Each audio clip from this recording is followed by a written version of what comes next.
Good day, everyone. This is Evelyn Ackah from Ackah Business Immigration Law. I'd like to thank you so much for joining me today on our live webinar focused on Canadian professionals moving to the United States for work and talking about all their visa options. I'm very, very grateful to have you here, and hopefully you'll get some great information. And if you have any questions along the way, feel free to put up your hand, put a question in the chat bot, and we'll be able to respond. And after, if you have any questions, we'd love to hear from you as well. So I'm going to start the presentation now. Again, thank you so much for joining me today. So here we go.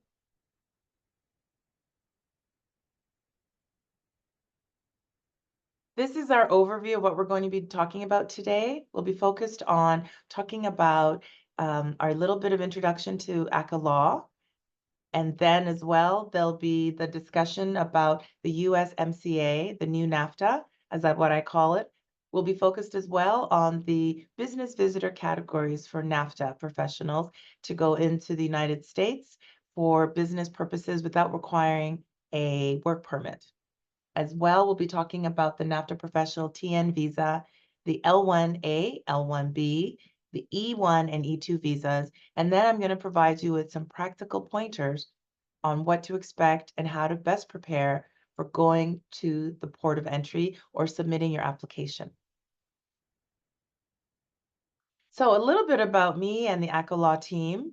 We have an incredible team of highly experienced and knowledgeable lawyers, consultants, and legal professionals, legal assistants, and paralegals who work with us and provide immigration expertise. We love what we do. We have a passion for immigration law, and many of us are immigrants, and we have probably 50 plus years of combined experience in immigration law.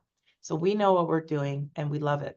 We focus on Canadian and U.S. cross-border immigration law. We also have a team of U.S. attorneys that are on contract that work with us that help us with the non-port of entry applications. So we can provide the full service of U.S. immigration from entry, working, all the way to naturalization and citizenship for the U.S. Again, my name is Evelyn Ackah. I'm the founder and managing lawyer of the firm, and we've been in operation for 14 years, and I've been practicing law for 24 years. So one of our main taglines is crossing borders seamlessly. And the reason that we love that tagline is we like to be able to tell people that, we can help them get over the border. We can help them participate in business, meetings, training in the US with as little stress as possible.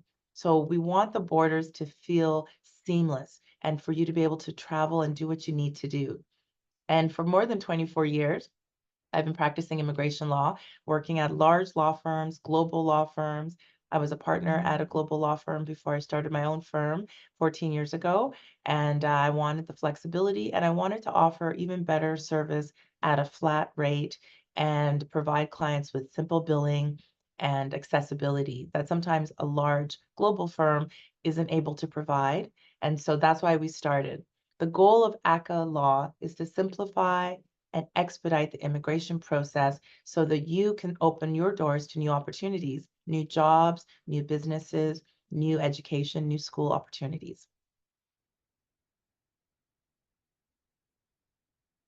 So let's get started. So most people know that NAFTA, the North American Free Trade Agreement, is the treaty that binds Canada, US, and Mexico when it comes to trade of goods and in terms of competition, and also it's used for movement of professionals and people. And so it's the main tool we use for Canadians to go to the US because it's already in place and it's the simpler process that allows Canadians to apply for their status right at the airport or the border as they're entering the United States. So the original NAFTA was established in 1994, and it's focused on economic and trade relationships between Canada, the US, and Mexico. Many people don't realize that it's also about competition between the three countries and to help reduce the friction of business and trade and goods and people crossing the border. So it was updated after many years, after 1994, it was updated in 2020, and the name was changed, and it's now called the USMCA, the United States Mexico Canada Agreement. And I just called the new NAFTA because very little changed except for the name and a few other provisions, but nothing changed with respect to the immigration requirements under NAFTA. The benefit of NAFTA for moving Canadians to the US is that it allows for highly skilled professionals to do business, to do work, to take on jobs, to provide consulting expertise. It makes it easier for professionals to move, but there are limits on who can go down under NAFTA, and we'll talk about it. One of the main requirements is you must be a Canadian citizen. You cannot be a permanent resident of Canada and benefit from NAFTA. You must hold a Canadian passport. So sometimes people come to us and they say, I've been here for all these years. I want to go down and work under NAFTA, and they have a permanent residence card for Canada and they don't qualify. If they want to get any work permits in the US or authorization, they will have to process through the US consulates or embassies before they can get their approvals and travel. And that will take months before it's approved. Whereas for Canadian citizens, Canadian passport holders, they're able to take their entire package that their legal professional puts together for them and preps them for, and then they're able to make their applications at the airport entering the United States, wherever they have their pre-flight clearance. So I just want you to be aware of it. All of this is related, this whole conversation focused on those that are Canadian citizens and not permanent residents. If you have questions and you are a permanent resident, you feel free to contact me after and we can discuss your options. All right, so back to the USMCA. It's interesting because the USMCA is what we refer to going into the US, but when Americans come to Canada or Mexicans come to Canada, we refer to it as CUSMA, Canada-US-Mexico Agreement. And so it has both titles based on which way you're going into the country. So NAFTA is the preferred method to facilitate cross-border travel. As I said, it's used for temporary entry. It's not permanent. All of these work permit and entry categories are temporary. They have terms. They may be renewable, but they're not permanent residents and you're not getting US citizenship. All right. So the three main categories we're going to focus on is the NAFTA business visitor, the B1, the professional NAFTA under TN, Treaty NAFTA visa, and the L1A, L1B, that's for intercompany transfers. We'll be focused on those primarily before we get to other areas. So, what's a business visitor? Many people ask me this question and they say, oh, I'm going down for a trade show, or I'm going down to work. You can't go down to work as a business visitor. You, as a Canadian, could go down to the United States to participate in meetings with clients, to do sales activity, business development, to see if you can develop some work that will then lead to you getting a work permit. But initially, you can go down for meetings, for training, if it's internal, to attend a conference. Those are all business visitor legitimate activities under the B1 category of NAFTA. So it's meant for short-term entry, go for a week, go for a few days, come back. There's no long-term intention and you cannot be doing work. And so sometimes people will say, I'm going down to work, but they're not getting paid and they think it's okay. You cannot say work. I always tell everybody, work is a four-letter word in the bad sense. It's not meant to be used this way. If you're going to work and you say you're going to work, you need a work permit. The minute you say work to US immigration officials, they're going to be looking for your work permit. So you need to be very sophisticated and understand exactly what it means to say work versus I'm going for business meetings.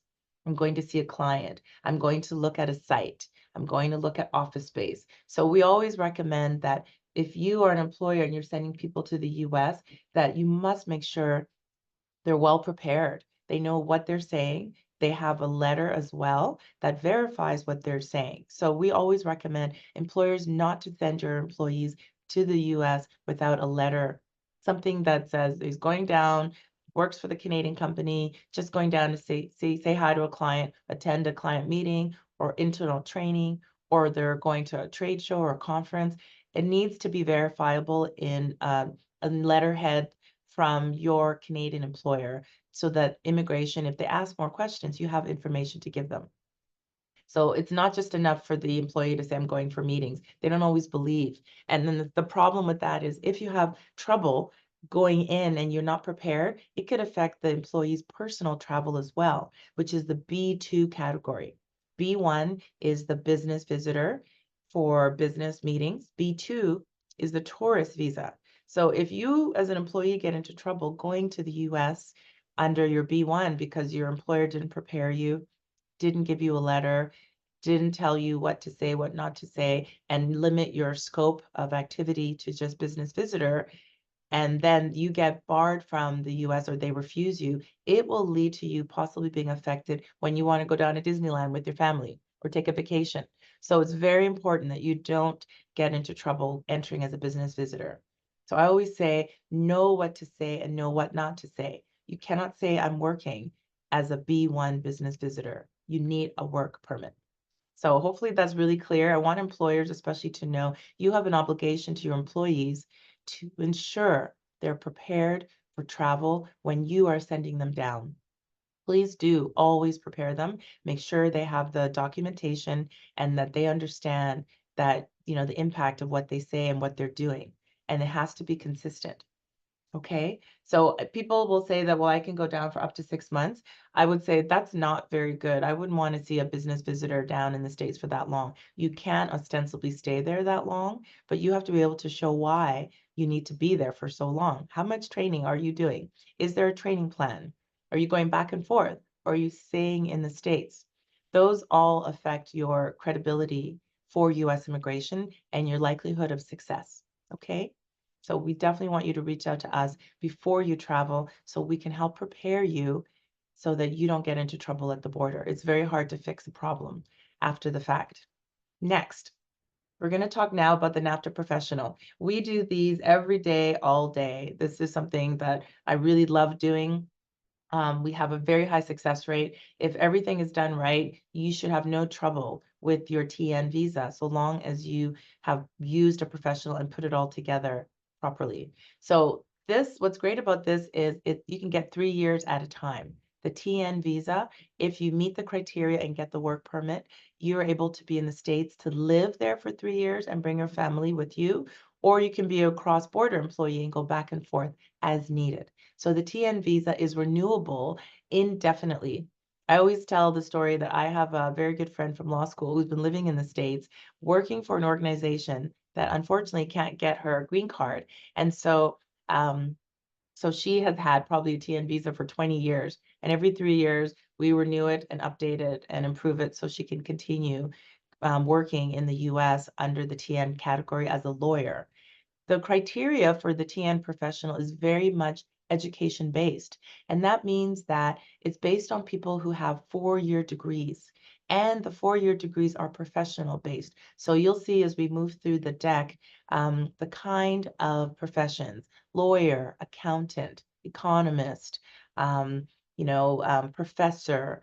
Those are the types of titles and positions that NAFTA references. And it's unfortunate because they're kind of old school. It does not contemplate the new economy, the new gig economy, the new technology. It's very much old school professional designations. So the reason you want to get professional support on this is to fit your job responsibilities as best as possible into the list of about 66 plus professions.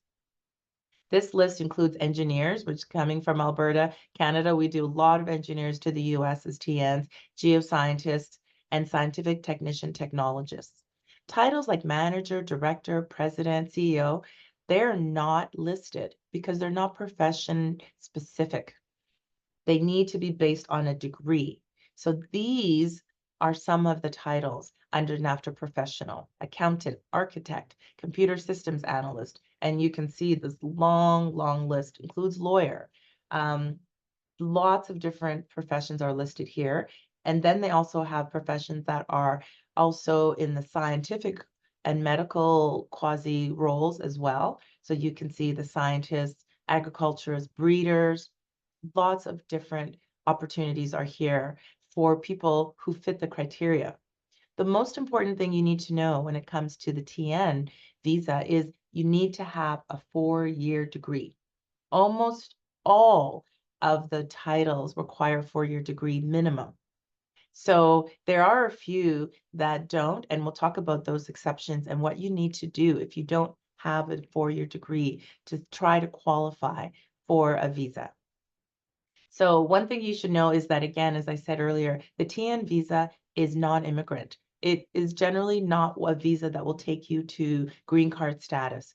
If you're able to, sometimes depending on the position, you can work for years with one of our attorneys and it'll take a long time. There are options to get green card, but it's not meant to be a bridge from TN to green card. It's very difficult and it takes many, many years. It's sometimes possible. There are ways to move from the TN visa to the H-1B, which is the lottery visa for skilled workers that caps out every year in the States, and then from H-1B to green card. So those are going to be things to consider when you're going down. What is your intention? Do you want to live in the States permanently, or are you just happy to work in the States for 3 years, 6 years, 12 years? Or do you want to become a permanent resident and eventually a dual citizen? So that's something you need to consider upfront. And we discuss that with you before we initiate. What's your goal? What's your intention? What are your prospects to get a long-term permanent resident status? So to qualify for TN status, you must be on the list of professions, and you must actually perform professional level services in the US. And so, as I said, almost all of them require a degree. The only exceptions are management consultant, scientific technician technologist, technical publications writer, and medical lab technologist. I want to talk about the management consultant and the technician technologist most. These, especially the management consultant, I always say is the most misused category. This is the category that if you are doing this on your own, alarms will go off with US immigration because they are trained to look at your application with so much scrutiny because everybody tries to fit into that category when they don't fit into the normal professional 4-year degrees. I always say everybody from basket weavers, dancers, artists, everybody tries to fit into consultant of some sort. And so it's very important that the package be done right and that you give US immigration every opportunity to give you a successful application and give you approval.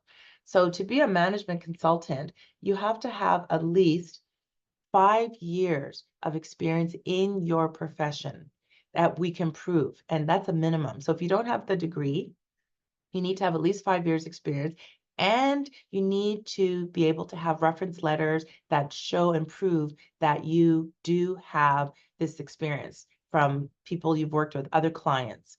And then we need to be able to have a US client that has given you a consulting agreement to bring your professional expertise to benefit them by advising management on what to do, how to improve the business, how to deal with strategy, or whatever it is your expertise is in. You're there to guide and give recommendations to management of the organization, but you're not there to do and implement the work. This is very important. And so when we do a management consultant application at Ackah Law, we need to make sure it's bulletproof because we do not want you to be refused because immediately US immigration is going to be looking for reasons to say no. And so our job is to make it as strong as possible. And so when people try it on their own and they come back to us refused again, it makes it harder because we have to try to fix their mistake, and sometimes you can't.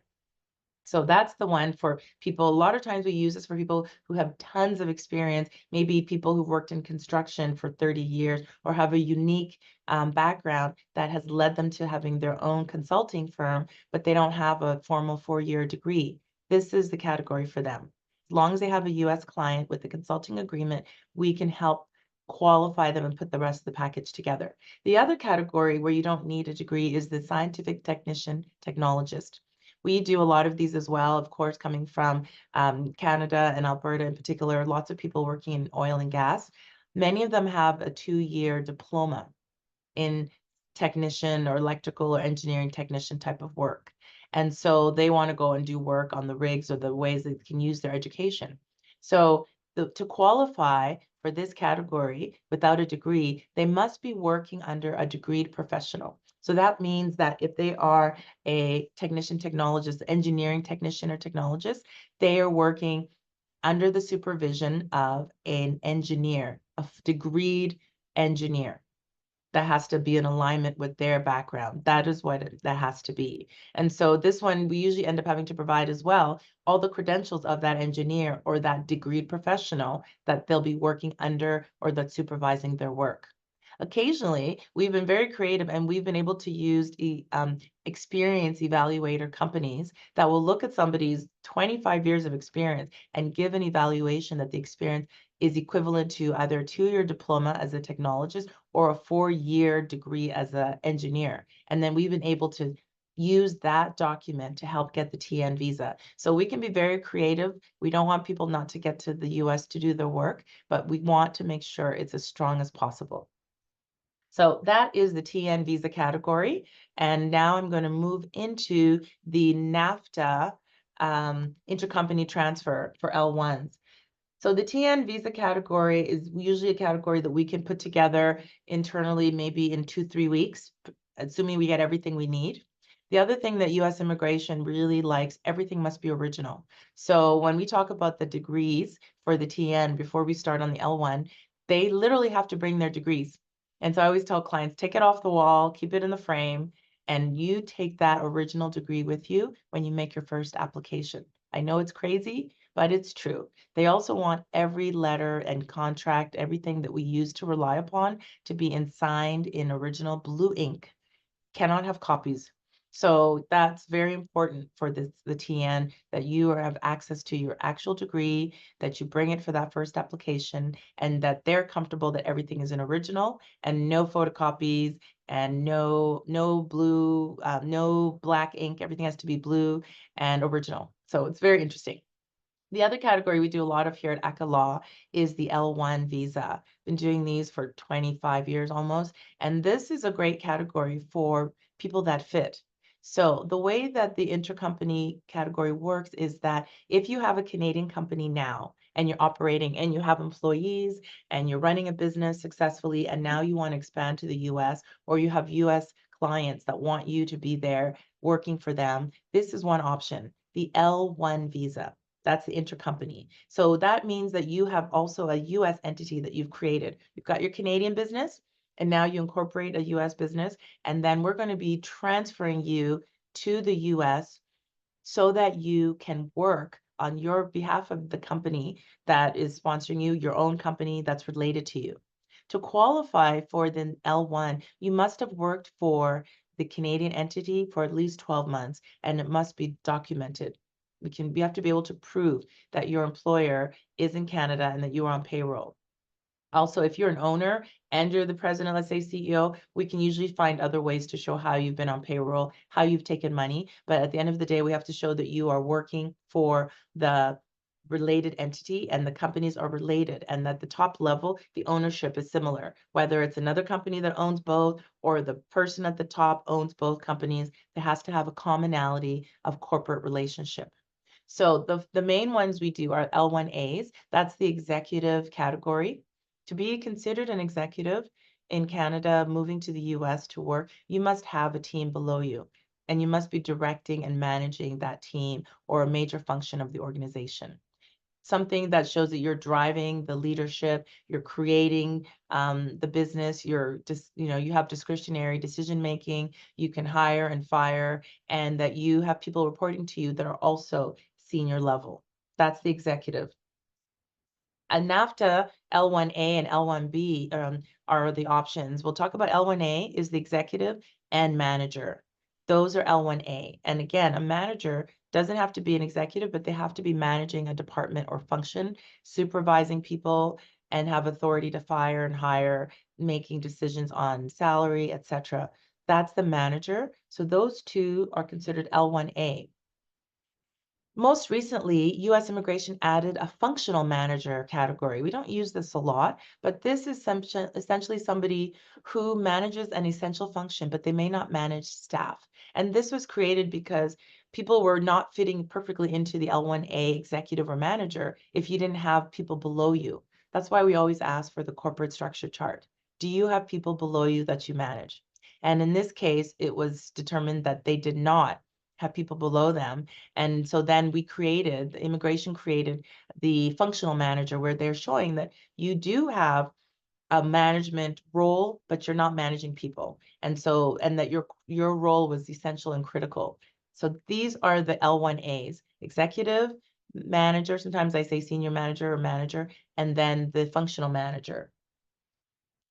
Next is the L1B. And this is a really interesting category. This is for specialized knowledge workers. We use this a lot. So just keep in mind, for the L1, you do not need to have a degree. You do not need to have a certain level of training or anything. You just need to have worked for the related Canadian company for 12 months or more. And then our job is to show that your role is specialized, highly specialized knowledge. We've done a number of these for companies where people don't have anything more than high school, but they have unique experience. They work on patented technology or systems, or they have lots of experience with a Canadian business, and we can show they can't just find an American off the street to do this job. So the specialized knowledge is one where you have to really make the case that your employee may not be managerial or executive, but they bring a really unique skill set that's specialized, and we have to show the value of that and what happens if you're not able to get that person in. What's the impact if you can't bring that specialized knowledge worker? Will you lose business in the States? So we have to really focus a lot of times on what do they know? Are they planning on sharing that specialized knowledge with American employees you're going to hire? And what is the impact of them not being successful? So this is one where, just to give you some background, we've been able to bring people who are laborers on some level, but they have unique skill sets, or they've worked in dealing with special fire technology, or they have unique drill experience for 25 years, but they don't have a degree, but they have significant expertise, and they may manage or lead other people in the organization and share their knowledge. We've actually brought people even who maybe even work in the agricultural industry. Again, they have unique skill sets for breeding, managing farms, etc. So it's used for those people who don't fit into the TN box, and that would be a TN as a new hire, or they have worked for the Canadian company for 12 months or more, and we can find a way to strategize their unique expertise. That's the L1. And so, for instance, if you have somebody who doesn't fit into the TN and they haven't worked with the L1 for very long, for the 12 months, it's very difficult to bring them to the US unless we can try for consulting. Those are the two ideals, would be TN, where they have the degree, or L1, where they have at least 1 year. If not, we're looking at consulting, if we can make that case that they're bringing unique skills that's going to help the US business. All right. So now I'm going to do a quick overview of the E1 and E2 visas so that we can show you that this is another option for you if, for instance, you don't fit into TN, or you don't want that, you don't want to rely on the US employer, or the L1, which is your business, and you don't fit maybe 12 months of employment yet. That's another option. Then the E1, E2 is another treaty entry for Canadian citizens. So both, you must be a Canadian citizen and the employee of a Canadian citizen. And there's a treaty trader visa that is based on your citizenship and the relationship with Canada.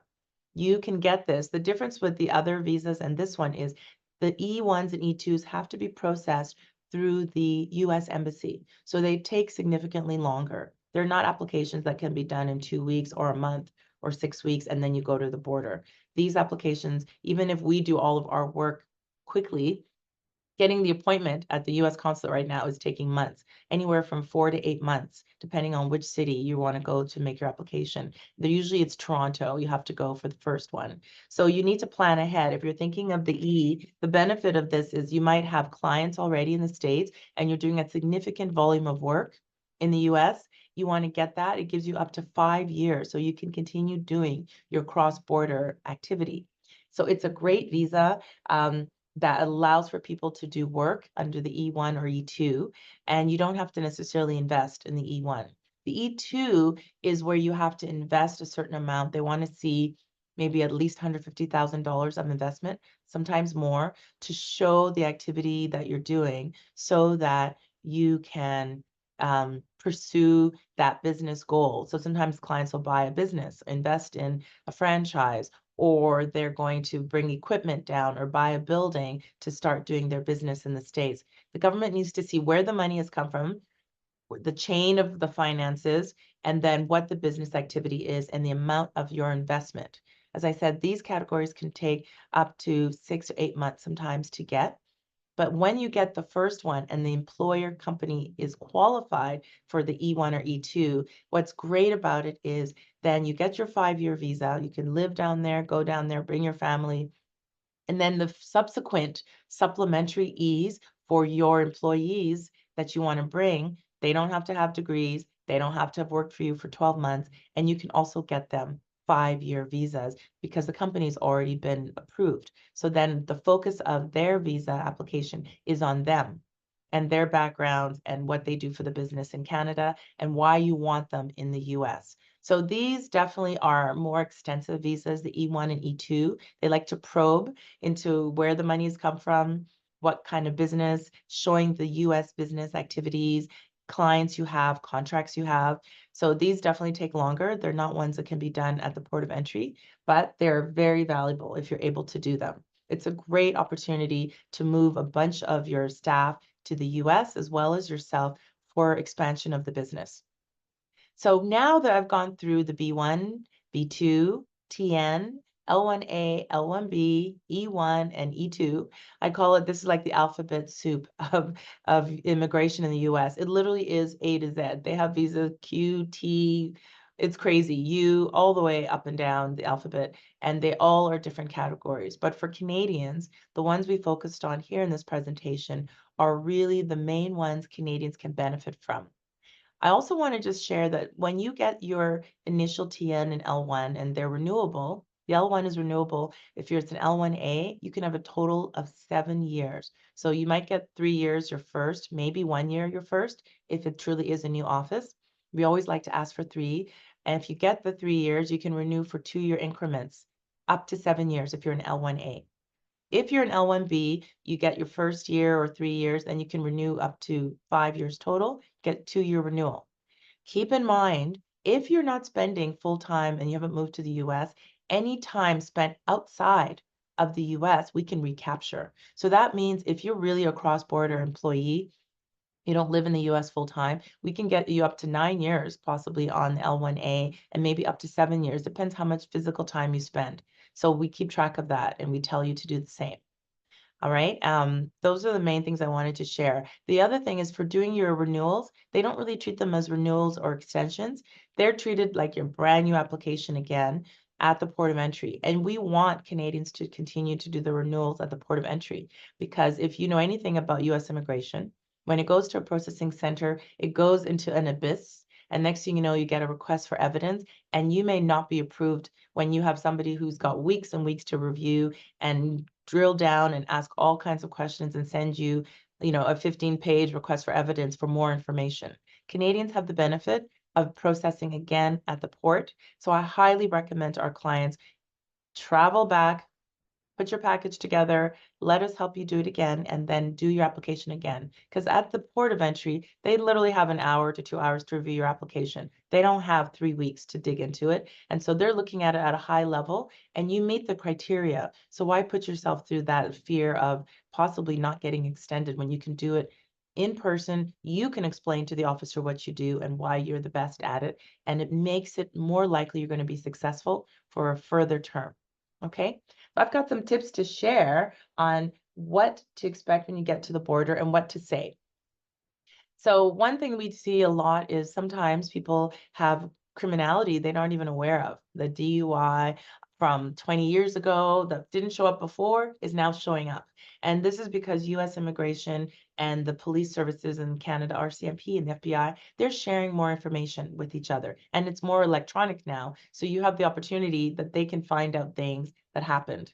We had a grandmother who goes down every year to Arizona, and one year out of the blue, she had a place down there even, she was stopped and she was told, you're inadmissible. You have something from when you were 24. and she was in her late 60s. She'd completely forgotten, and it never posed a problem until now, because now they're seeing and sharing information. And that winter, she missed her season in Arizona because we had to do a US visa waiver for her so she could go back to the States. So you need to know, and you need to make sure you tell your lawyer if there's anything we need to know. We ask the question so that you don't go down and find out there's a problem. Very rarely there's inadmissibility due to medical inadmissibility. It's very rare. It must be a very high threshold of significant illness or something that is considered communicable that, is very serious, very rare. We also think it's very important that you know what the entry visa requirements are for before you go. Know and be prepared. Don't go down and get a refusal or withdrawal, because then you're on the US system now. And every time you go through for quite a while, you will be flagged. It's very important. If you have accompanying dependents that are coming with you, you need to know if they're Canadian citizens, because green card, permanent residents will require US visas. They can't just go down because you got your visa if they're not Canadian citizens either. So you need to know, is your spouse able to work? Spouses are able to work under the L1 if they can get an employment authorization document, which is great, but not under the TN. Dependents get what's called a TD visa, treaty dependent. They cannot work. And so you need to know and be prepared for what that means for you and your family. Kids can go to school under any of the visa categories as dependents of their parents. The other thing is the law keeps changing so regularly, so you need to make sure you're fully prepared and you know what the current state of affairs are. Some ports of entry require you to book an appointment if it's a driving border to make your application, and others you can just go through and do it right then and there. So you need to know what the rules and expectations are before you go. Your job when you're making the application, after we've done our job in putting the whole package together and prepping you and being on call when you travel, is you need to do your best job of educating the border officials. If they ask you questions about your job, your responsibilities, you need to know how to verbalize it and share it so that they understand what you do and that you can show them why you meet the criteria. You need to know where you're going, where you're going to stay, how long you're going for. And as always, I say be courteous, tell the truth, give them respect, because they can make life difficult for you if you come in with an attitude and you're rude. You want to get this visa so you can get on with business and with your profession. So you need them. Make sure you're not misrepresenting and be kind and respectful. It'll make the whole process go much smoother. Another tip to think about is make sure you've got all the documentation you need. As I've mentioned before, even if you're going for business travel, make sure you have a letter from your employer. Make sure you don't say work. We recommend our clients travel during business hours, Monday to Friday, because we want them to have the most experienced people on. And usually those people are on Monday to Friday business hours. Supervisors are there that have lots of experience. So please try to do that. And if there's a problem and they're not comfortable giving you the approval, you can always say, that's okay. I'll go back and talk to my lawyer. Ask to withdraw. It's better to withdraw than to get a refusal in your application. All right? Definitely be kind, and they can let you come back. No problem at all. So this is what I want to talk to you about in terms of how we can assist you. All of these on this deck here are the kinds of applications we do. We work for people coming all over the world to Canada. So everything from work permits, study permits, permanent residence, citizenship, investment, entrepreneur, everything. Startup visas. We help people who are inadmissible to Canada because of criminality. And then we also help people in the US who are doing all the same things that they're doing for Canadians going to the US. So I hope this has been informative and helpful. We're here to answer any of your questions. If you have any questions, feel free to share them in the question panel. And if not, I'd like to thank you so much for joining our Ackah Law webinar. It truly is a pleasure to share my passion and knowledge and what we do all day, every day. So if you'd like to learn more about whether you have options to work in the States or to do cross-border business in the States, please do reach out to us, and we'd love to help you cross-border seamlessly. Thank you so much for joining us, and I'll wish you a great day. Bye-bye.